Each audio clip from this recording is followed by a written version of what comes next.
what's the benefit of absorbing what you lay down in ageism and being aware of that?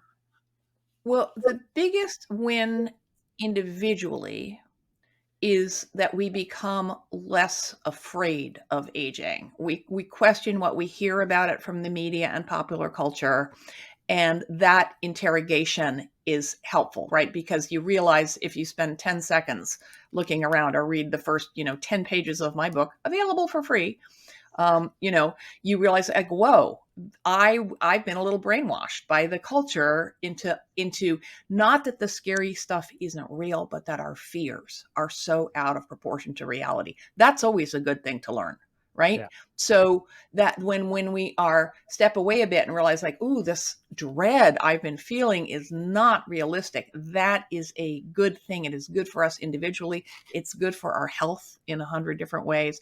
And it's good for our society, right, as well.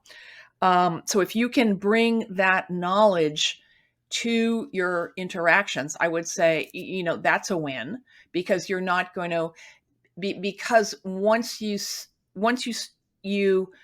learn and think, if you look around at older people, all the 50-year-olds, we're really different from each other. I mean, I'm 70, but you see the evidence that we age in different ways, right?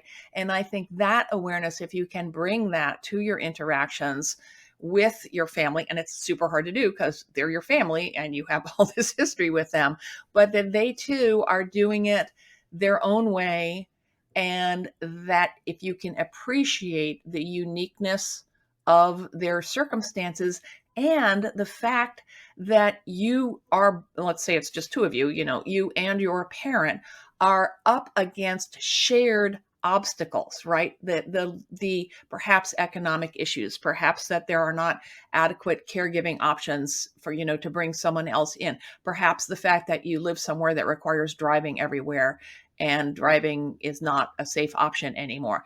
These are obstacles that you confront together that are not of anyone's making, right? And that it's a shared problem and a shared solution, rather than, trying to force someone to do something they don't want to do, which I totally sympathize with. No judgment. This is such easy advice to give and hard advice to follow.